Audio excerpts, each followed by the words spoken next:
ఓం నమ శివాయ శ్రీమాత్రే నమ. మిత్రులకి శ్రేయోభిలాషులకి అలాగే నన్ను ఇంతగా ఆదరిస్తున్న యూట్యూబ్ ప్రేక్షకులందరికీ కూడా పేరు పేరు ధన్యవాదాలు. మిత్రులరా, మీ అందరికీ కూడా పరాదేవత ఎల్లవెల్లలా మీతో ఉండి మీ మనోవాంఛ నెరవేర్చాలని మనస్ఫూర్తిగా కోరుకుంటున్నాను. ఈరోజు మనం ఒక అద్భుతమైన ఉపాయం తెలుసుకుందాం.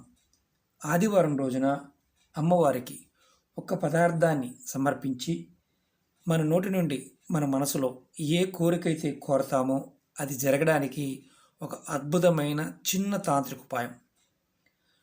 ఈ ఉపాయాన్ని ఆడవారైన మగవారైనా చేయవచ్చు. ఈ ఉపాయం చేయడం వల్ల కలిగే లాభాలు చెప్తాను.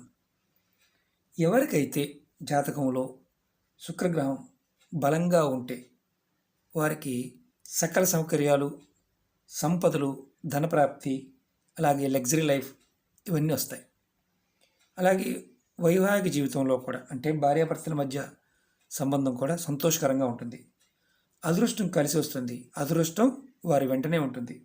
అలాగే రేపు ఆదివారం నాడు అంటే విజయదశమి రోజున అమ్మవారికి ఈ పదార్థాన్ని సమర్పించండి. అలాగే పూజ చేయండి. మీరు ఏది కోరుకుంటే అది మీకు జరుగుతుంది.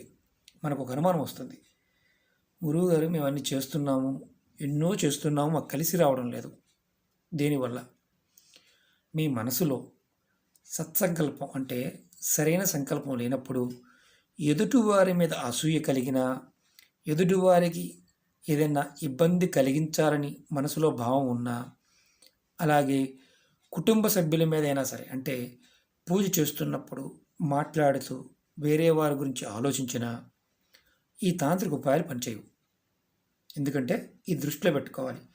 మనకి సంకల్పం సరిగా ఉన్నప్పుడు, మనసులో బలమైన కోరిక ఉన్నప్పుడు, మనం ఏదైతే పదార్థంతో ఈ ఉపాయం చేస్తామో మనం ఆ ఉపాయాన్ని మనస్ఫూర్తిగా చేస్తాం. అప్పుడు ప్రాకృతికమైన ఈ పదార్థం మనకు సహాయం చేస్తుంది. మనం కోరుకున్న కోరికని నెరవేరుస్తుంది. ఎవరికైతే పనులు కావడం లేదో వారు 1కి 2 సార్లు ప్రయత్నం చేయవచ్చు తాంత్రిక ఉపాయాలు. ఒకరికి తొందరగా అయిపోతుంది, ఒకరికి టైం పట్టవచ్చు, ఒక్కొక్కరికి నెల పట్టవచ్చు, ఒకరికి సంవత్సరం పట్టవచ్చు, కొంతమందికి ఎంత చేసినా కాకపోవచ్చు. ఎందుకంటే మీ మనోసంకల్పం అనేది ఈ ప్రభావాన్ని అంటే ఈ ప్రయోగం మీద ఉన్న ప్రభావాన్ని చూపిస్తుంది. ఇప్పుడు మన జాతకంలో జ్యోతిషశాస్త్ర ప్రకారం శుక్రగ్రహానికి సంబంధించిన దోషాలు ఉన్నప్పుడు మనం దుర్గాదేవిని పూజించినట్లయితే మనకి ఆ శుక్ర దోషాల నుంచి బయటపడవచ్చు. ఎందుకంటే మనం రాహుకాలం సంబంధించి దోషాలు ఉన్నప్పుడు రాహుకాలంలో అమ్మవారికి నిమ్మ తొక్కలో దీపాన్ని వెలిగిస్తూ ఉంటాం. ఎందుకంటే ఏదైనా సరే రాహు బాగోకపోయినా, శుక్రుడు బాగోకపోయినా, ఇబ్బందులు పడుతూ ఉన్నప్పుడు అమ్మవారిని ఆరాధిస్తే అద్భుతమైన ఫలితాలు వస్తాయని దాని అర్థం. ఈ ఉపాయానికి ఏ పదార్థాలు కావాలో చెప్తాను. ఇది ఆడవారిని మగవారిని చేయవచ్చని చెప్పాను. ఇది ఆదివారం నాడు ఉదయం 6 నుండి మధ్యాహ్నం 12 లోపు మాత్రమే చేయాలి. 12 తర్వాత చేయవద్దు. అలాగే ఈ ఉపాయానికి కావాల్సింది ఒక కొబ్బరికాయ కావాలి.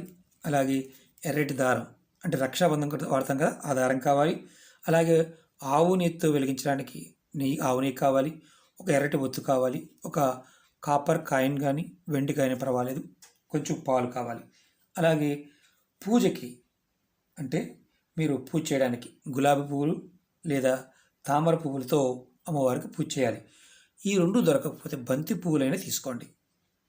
అలాగే అమ్మవారికి నైవేద్యం పెట్టడానికి మీరు పాయసం చేయవచ్చు లేదా ఒక చిన్న బెల్లం ముక్కని పెట్టవచ్చు. మీరు అమ్మవారిని గులాబీ పువ్వులతో అలంకరించి లేదా మీకు ఈ పువ్వులు ఇందుట్లో ఏ పువ్వు దొరికినా అలంకరించండి. ఇది మీ పూజా మందిరంలో చేయండి.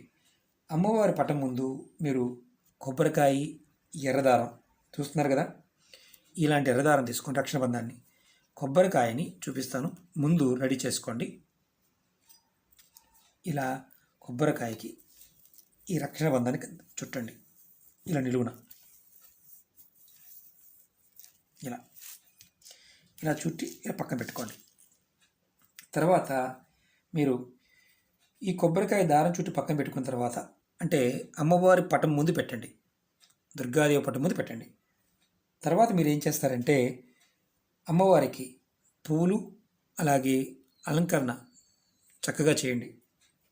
తర్వాత ఇలా ఎర్రటి ఒత్తు ఇలా ఎర్రటి ఒత్తి వేసి ఆవు నెయ్యితో, నూనెతో కాదు ఆవు నెయ్యితో ఎర్రటి ఒత్తి వేసి దీపారాధన చేయాలి. ఏక ఒత్తి. మనం అనుమానాలు చాలా వస్తాయి. ఈ తాంత్రిక ఉపాయాలను గుర్తుంచుకోండి. నిత్య పూజలకి విధానాలకి తాంత్రిక విధానాలకి డిఫరెన్స్ ఉంటుంది. అది గుర్తుంచుకోవాలి. మీకు ఉపయోగం అంటే ఎప్పుడైనా సరే పరిహారం చేస్తున్నప్పుడు ఆ పరిహారానికి సంబంధించిన విషయాన్ని చెప్తున్నప్పుడు మీరు 2 ఒత్తులు వేయాలి కదండి, 3 ఒత్తులు వేయాలి కదండి, ఇలాంటి అడుగుతూ ఉంటారు. ఈ తాంత్రిక ఉపాయాల్లో ఎన్ని ఒత్తులు చెప్తే అన్ని ఒత్తులే వేయండి. ఏ కలర్ అంటే ఒత్తి చెప్తే ఆ ఒత్తి మాత్రమే వేయండి. ఇలా అమ్మవారి పటం ముందు మీరు వెలిగించండి ఏక ఒత్తి. అది కూడా ఎర్రటి ఒత్తి అయి ఉండాలి.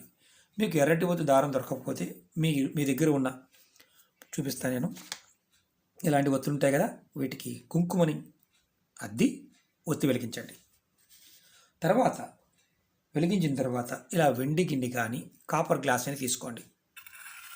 తీసుకొని అమ్మవారి ముందు పెట్టండి. దానిలో మీరు ఒక కాపర్ కాయిన్ కానీ వెండి మీ దగ్గర ఏదైనా కాయిన్ ఉంటే ఆ కాయిన్ ఈ పాలలో వేయండి. ఇలా వేసి అమ్మవారి ముందు పెట్టండి. పెట్టిన తర్వాత మీరు దుర్గా అష్టోత్తరం కానీ లేదా దుర్గా సప్స్తుతి కానీ చదువుకోండి. ఒకవేళ మీకు అవి చదవడం రాకపోతే ఓం ధూమ్ దుర్గాయ నమః లేదా దుర్గాయ నమః, ఓం దుర్గాయ నమః, ఓం దుర్గాయ నమః అని మంత్రాన్ని మీ మనసులో అనుకుంటూ ఉండండి.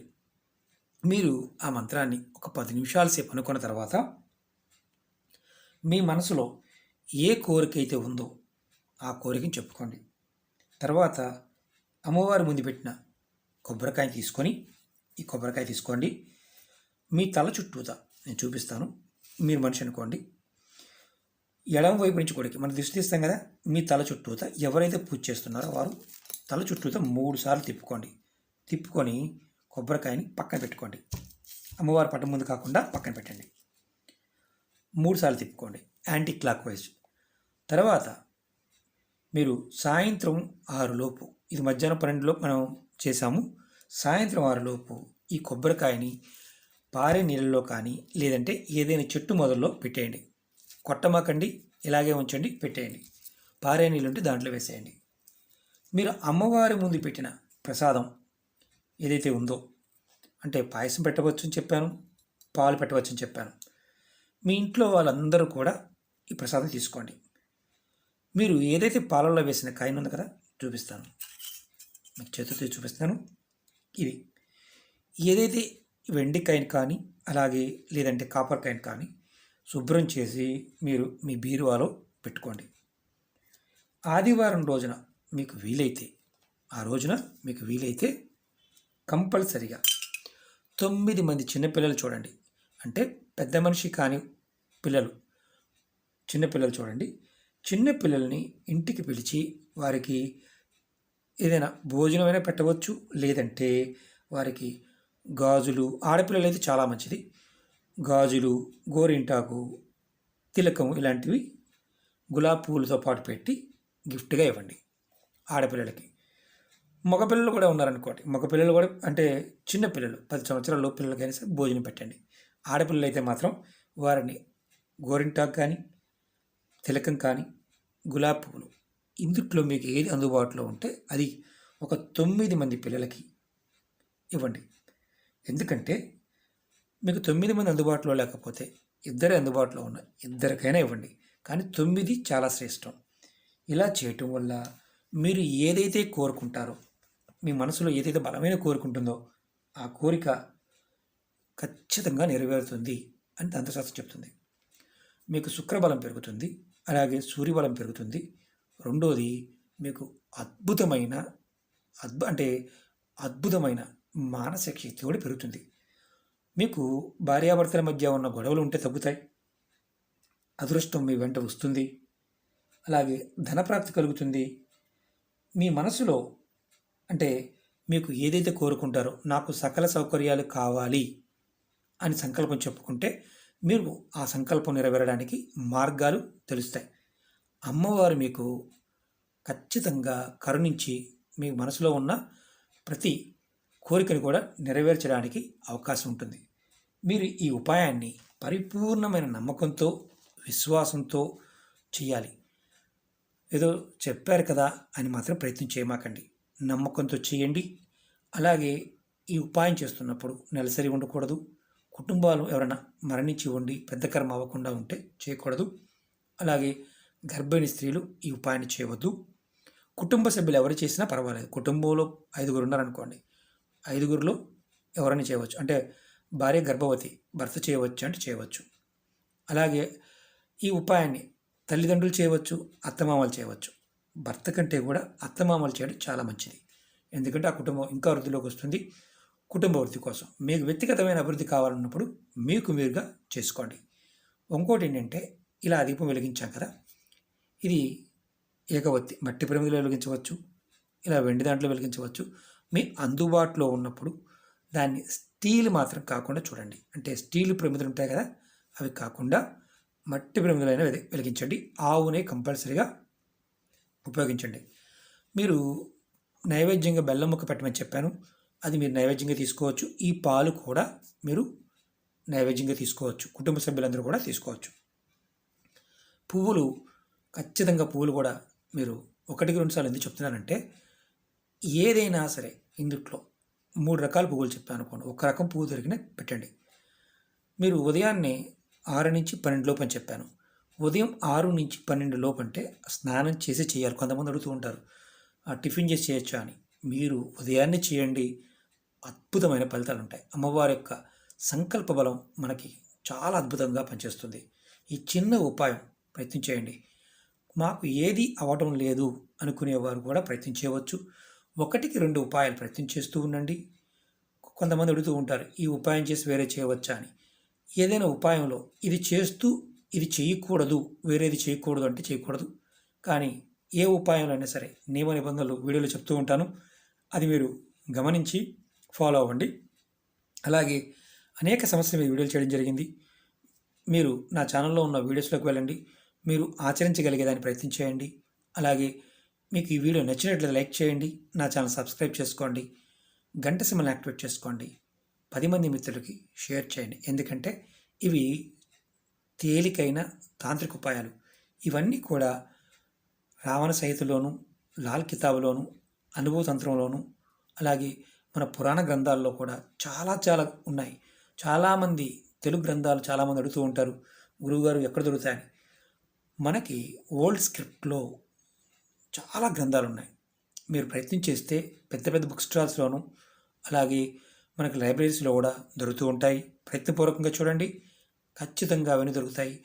ముందు రోజుల్లో మీకు మరిన్ని ఉపయోగాలు నేను తెలియజేస్తూ ఉంటాను. ఆ పరాదేవ సంకల్పం వల్ల మీ అందరూ కూడా బాగుండాలని, అందరి మనోవాంఛ నెరవేరాలని మనస్ఫూర్తిగా కోరుకుంటున్నాను. ఓం నమః శివాయ. శ్రీమాత్రే నమః.